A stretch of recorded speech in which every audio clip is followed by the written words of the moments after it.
खुशामदीद दोस्तों। उम्मीद है आप सब लोग खैर खैरियत से होंगे। पिछले वीडियो में हम डिस्कस कर रहे थे और बिल्कुल जो हमारा आइडिया था या वेव लेबलिंग थी वो एक्यूरेट है। तो ये ए बी सी आपको बताया था और फिर हमने सी को लेबल किया था लास्ट में। आज की वीडियो को बस छोटा सा करने की कोशिश करते हैं। और ये वेव थ्री को जी यहाँ पर फिनिश हुई है। वेव फोर का अगर हम टारगेट एरिया सेट करें तो शैलो करेक्शन थी 23.6 की। और अब हम लास्ट वाली वेव 5 में हैं। टारगेट एरिया पर भी पहुंच चुके हैं और टारगेट बॉक्स जो था हमारा और 61.8 जो था गोल्डन रेशो वो भी हिट हो चुका है मेरा ख्याल है 4186 और आज का हाई है 85 पॉइंट, बट ये हिट हो गया है जी तकरीबन। टेक्निकली अब हमें रिवर्सल चाहिए। वेव फोर का सपोर्ट एरिया हम रिमूव कर देते हैं और ये 50% वाली जो फिब है इसको भी हटा देते हैं क्योंकि अभी इसके पास मार्जिन तो है ऊपर जाने का। अब हम वेव 5 का टारगेट एरिया फिब एक्सटेंशन से देखने की कोशिश करते हैं कि वो 5 वेव्स कम अज़ कम कहाँ तक जानी चाहिए और मैक्सिमम कहाँ तक जानी चाहिए। बल्कि पहले इसको भी बॉक्स को भी रिमूव कर दें। ये 100% एक्यूरेसी के साथ हिट हो गया है। अच्छा जी, अब है हमारे पास फिब एक्सटेंशन। वेव 5 की लेंथ लेने का तरीका होता है कि आप लेंथ लेते हैं वेव 1 टू 3 की और इसको ऐड कर देते हैं वेव 4 में। तो जो 61.8 है 4237 ये मिनिमम रिक्वायरमेंट है वेव 5 की। वैसे technically as per text book तो ये है कि आपका वेव 3 से ऊपर एक हाई और बन जाए वेव 4 के बाद तो हम उसको वेव 5 ले लेते हैं। लेकिन फिब एक्सटेंशन के रूल से इसको 61.8 तक चले जाना चाहिए। और इसका फिब लेने का एक और तरीका है कि आप वेव 1 की लेंथ लें जो टोटल लेंथ ऑफ वेव 1 है और उसको वेव 4 में ऐड कर दें तो 1:1 रेशो जो है वो बन रही है 4192 पे हमारे गोल्डन रेशो के बिल्कुल ही साथ।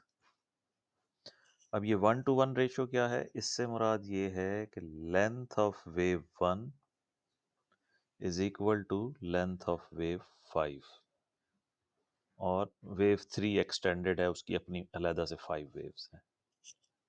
ठीक है जी, ये आप दोनों टारगेट जहन में रख लें।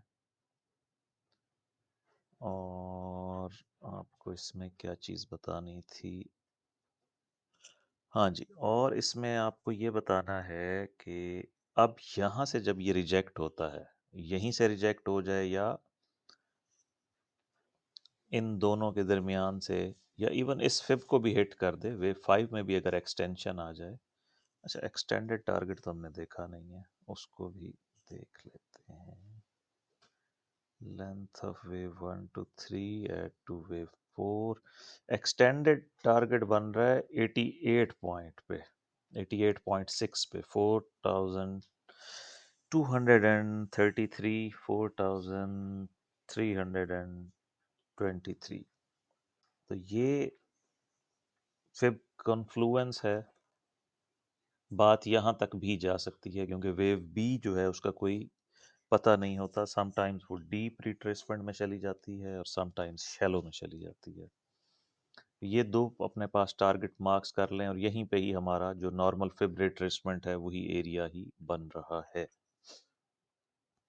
इसके बाद जब पुल बैक आएगा वापस तो हमारे लिए ये रेड लाइन उसी तरह वैलिड रहेगी, और इस बात का इंडिकेशन होगा कि जो हमारा पिछली वीडियोस जिन्होंने देखी हैं, जिनको हमारा वेव काउंट जिनके साथ मैंने डिस्कस किया हुआ है, वो ये है कि ये सारी की सारी वेव ए है, 5 वेव्स येलो में, ये वेव बी है,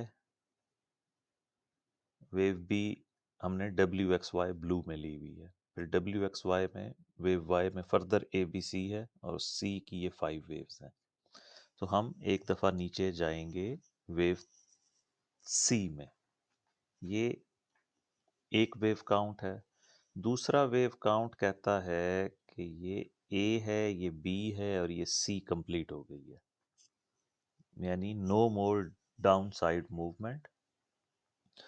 फिर हम इसको डायगोनल काउंट करेंगे कि ये भी 3 वेव स्ट्रक्चर है, like A B C as wave A, फिर A B C as wave B, और फिर वेव सी की 5 वेव्स, तो ये बनाएंगी जस्ट वेव 1। और जो पुल बैक आएगा वो भी 3 वेव्स का होगा, और वो 100% से नीचे नहीं जा सकता, 60% या 78 पॉइंट पे आके ब्रेक लगेगी, और फिर हम न्यू हाइज की तरफ जाएंगे, लेकिन वो ऑल्टरनेटिव है।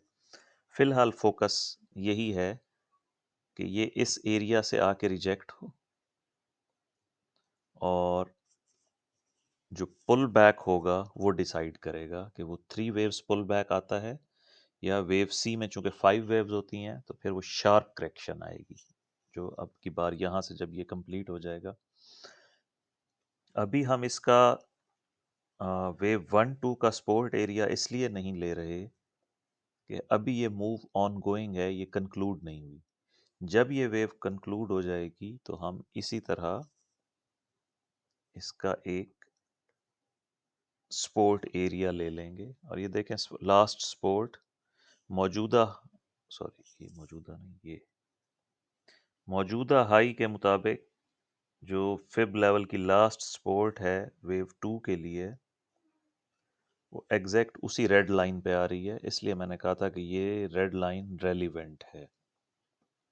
ठीक है दोस्तों, मिलते हैं कल की वीडियो में, देखते हैं कि ये मूव कहाँ कंप्लीट होती है, और फिर उसके बाद हम इसका सपोर्ट का एरिया डिफाइन करेंगे, और पुल बैक को देखेंगे कि वो इम्पल्सली आ रहा है नीचे या करेक्टिव है।